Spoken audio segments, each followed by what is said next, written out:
Oxford had a nickname amongst his private friends. They called him Master Apis Lapis. And nobody knows why. Like, what's that about?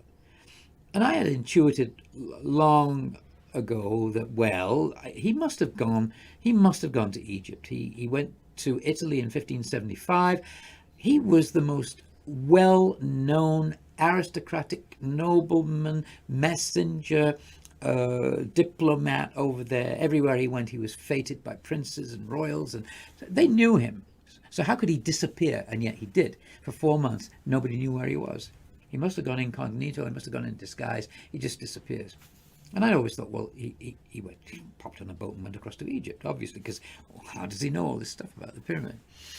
And then I realized, oh, Apis Lapis, Master Apis Lapis is his name. Apis is the bull. Lapis is stone. Master is, probably the Grand Master of the secret organization of the Rosicrucians or something like that.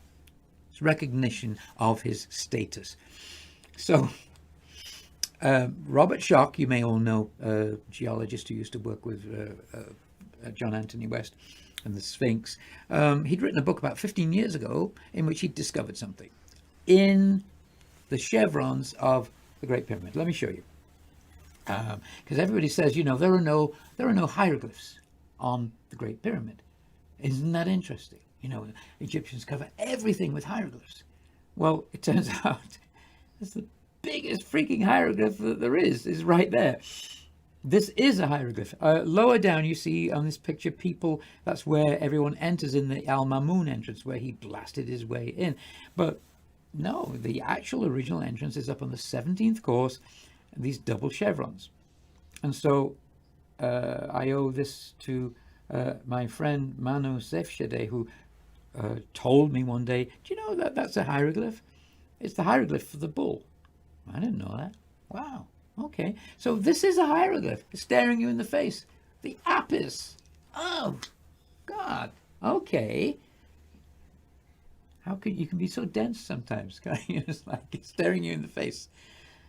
So that is a hieroglyph with a very special meaning, obviously. It's the entrance. Okay. Robert Schoch discovers, he said, he writes in a book 15 years ago, that he's discovered something, a symbol, and all he says in his book is it's somewhere under the, he doesn't even think it's as important enough to tell us where. He just says it's under the chevrons, somewhere, didn't know where. But it's this symbol.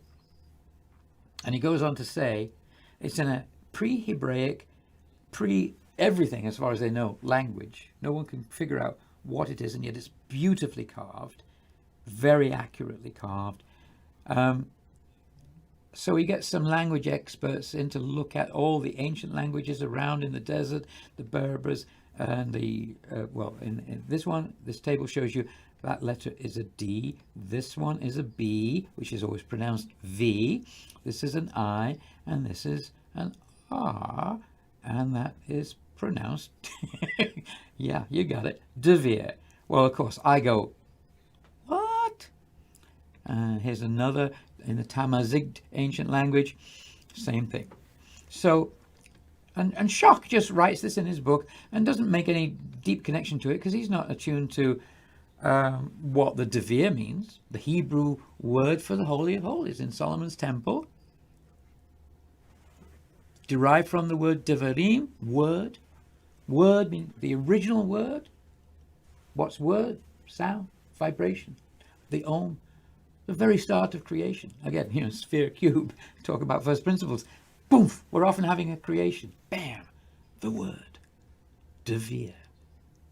And of course, in Latin, it means Vere means true or truth.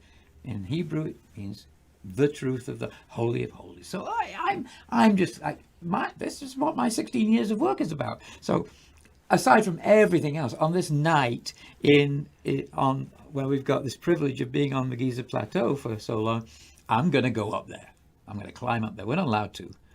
Everyone's going into the King's Chamber. You're going in with your friends, and you've got to lead some initiations in the King's Chamber. Susie's gone in as one does. with as you. one does. What was that? As one does, lead some initiations. Yes, as you do. You know, you go in. And Yeah. And so and everybody's oming, and it was marvelous on many levels. But where am I going to go? I'm going to climb up here, right? And of course, I do, because I got to find it, but I don't know where it is.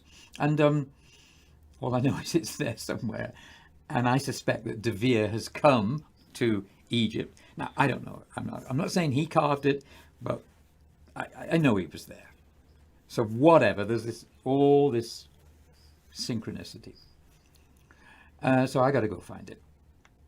And in fact, we can show you a video of that. Let's just show it, and that would be the easiest way to tell you what happened. Okay. So.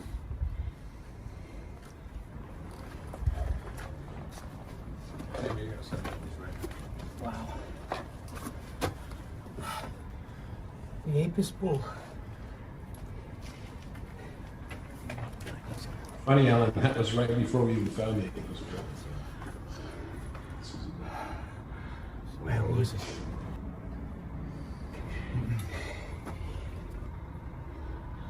Oh, to the left. Oh.